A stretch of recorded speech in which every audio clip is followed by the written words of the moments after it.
Happy Sunday, everyone! Today on Memoirs of a Hill Girl. Excuse me. I have the burps. I want to talk about a subject that I've actually been thinking about talking about for a while, because it's, I feel like, really relevant to this journey that I've been on. And that is the subject of food. Let's talk about food. So, food and I have a very dysfunctional relationship, which I know, like, you're like, oh, a relationship with food. You can't have a relationship with food and inanimate object, blah, blah, blah. Yes, so can have a relationship with food. In fact, we all do. It's a very much a give and take relationship. And unfortunately, I feel like I give a little bit more than I take, if we're being perfectly honest here. And so I want to talk about, it's actually basically two main topics that kind of break down my dysfunction and or the dysfunctional relationship that I feel like I have with food, and explain it a little bit better. So first of all, number one, food makes me fat. Unfortunately, I was not blessed with the metabolism of Claire Danes, even though I look like Claire Danes, according to several customers and friends of mine. But genetically speaking, I'm a bigger girl. I wish I'd fit into society's ideal girl mold or whatever, but I just don't. And I'm coming to terms with that real quickly. But food, for me, like in my mind, I know this isn't scientifically accurate, but in my mind, food goes in my body, turns into fat, and collects in the most unattractive of places, okay? We're not talking about, like, Kim Kardashian level, like, collecting in those places. You know what I'm talking about. Wink, wink. It collects, like, under my chin. I don't need that mess in my life. I don't need that negativity. I don't need an extra chin. Like, wait, I don't sleep like this. I don't need an extra pillow or anything there. And I'm not, like, falling on my face on a regular basis. Like, there's no need for this here. And in fact, it's blocking my vocal cords, and I'm not even a high soprano anymore. Anyway, I don't need that. I've actually vented quite a lot about how it collects in my upper arms here.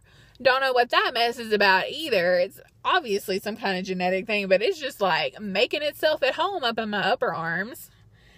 No matter how many weights I lift, my poor muscles are trying to peek through and they can't do it. Because all this fat is just there, just taunting it. Just taunting, like, oh.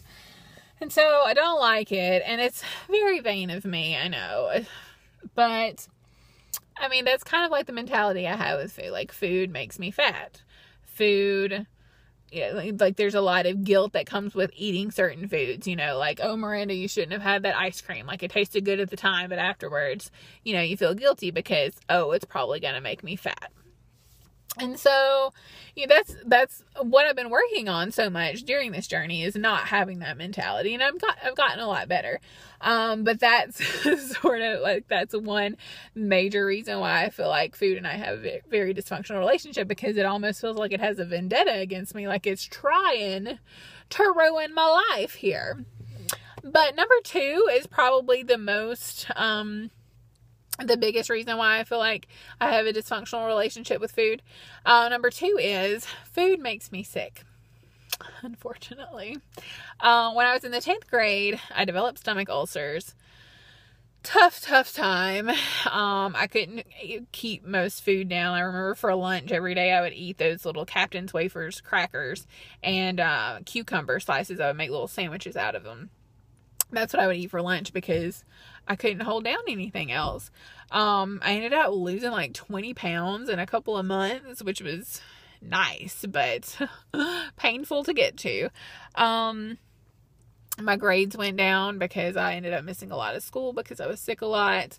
It was a really stressful time for me, which is why I developed the ulcers, and then the ulcers didn't help the stress in my life, but I eventually got through it. I got over it, took medicine, but about 2 years later, I started having the same symptoms again. And I ended up going to a specialist, to a gastroenterologist, and they did an ultrasound, a sonogram on me. Got to see my liver. That was really cool. But anyway, they diagnosed me with irritable bowel syndrome, which, let me just tell you, as a teenage girl, is not the most attractive of disorders to have. I mean, you know, I'm brought up old South, you know, ladies are not supposed to talk about poop or let on that we do poop. We're not supposed to burp. We ain't supposed to fart. Like, we're not supposed to do any of that mess. We're supposed to smell like roses all the time. And if we go to the bathroom, it's just because we have to tinkle a little bit. And that's it, because our poor fragile bodies can't handle anything else. So to have a disorder where I'm basically like pooping my body weight every day, not cool, man. And definitely didn't help matters, because irritable bowel syndrome is developed from you having anxiety and stress and like it's nervous issues and stuff. And that ends up making your stomach sick. And it's like, I wouldn't even realize that I was going through stressful situations, because I'm a pretty calm person for the most part when it comes to stressful situations. Like, mentally I'm fine, outwardly I'm fine, but like my stomach gets the memo and just like goes insane and just like can't hold food. So it just sends it right on out. And so the fact that I had this embarrassing disorder that I felt like I couldn't really talk about, that I had to hide from people, but at the same time I couldn't really hide from people because it was affecting like everything in my life, you know, that made matters worse. It would make me more nervous and more anxious, which would make my stomach issues worse. And so I finally just got to the point where I was like, okay, everybody, I have the emergency poops all the time. And I'm sorry. I know it's not fun. Oh, and by the way, it's pretty smelly, like any other poop is. Like, let's not even pretend here. I just had to be open and honest about it. And completely unladylike at all. But people took it surprisingly well. They mostly just didn't ask any questions because it was already TMI. But it helped me feel better to just be able to be open and honest about it. Like, look, I didn't choose this life. This life chose me.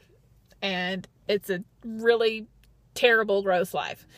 But as an adult and everything, like having it for so long, because it's one of those things that doesn't really go away. Like, the doctor literally told me, like, take Imodium if you have diarrhea, and if you take so much Imodium that you can't go to the bathroom anymore, take a gentle laxative. Like, great. What a life to live. Medicine to go to the bathroom, medicine to stop going to the bathroom. Lovely. But it's mostly worked for the past 10, 11 years. And over the years I've learned like what foods normally trigger it. Obviously there are times in my life when when I'm under a lot of pressure, a lot of stress and stuff, that it'll be worse. Like, my stomach will be more sensitive during certain times. And so I have to be really careful then. But for the most part, I know there are certain foods that will almost always make me sick. And even though sometimes foods that never make me sick, if my stomach's being extra sensitive, it will just randomly get sick. But I mostly know what to do and what not to do to control everything. So at this point, the main beef that I have with food is, so many of my friends as an adult, like if I were off the top of my head to start listing some of my closest friends, they're all foodies, like legit foodies. Like, if we go on trips together, I'm the one that's spending hours trying to plan activities and stuff for us to do. They're the ones that are spending hours on Yelp looking at restaurant reviews. And they love food, and it's a hobby for them. Like, the whole experience of trying new things, cooking foods, the cooking and the consumption of them, like, it's all part of the experience, and they love it. And I feel like it's something that I can't really share with them. Like, yeah, I'll tag along to the restaurant or whatever, I'll have a bite of this and that, but because my stomach limits me so much, I feel like I can't fully enjoy this thing that they love so much, and that makes me feel like a bad friend sometimes, even though I know I'm not, and they love me anyway. Like, it's great, like, they're great people. But I'm a little resentful that I can't share that. Something that my friends love so much, I can't share with them. So, And this is all stuff that I can't really do anything about. Like most of my memoirs and stuff are about things that I want to change and can change. And this is something that I can. I just have to learn to deal with it. And I have for the most part. But I guess I just wanted to talk about it a little bit just in case there are other people that have had similar experiences, to just kind of let you know that you're not alone. And that this is a thing that people have to deal with, and to just be patient with them and love them anyway. So thanks for listening. Sorry it was so long, but I love you guys.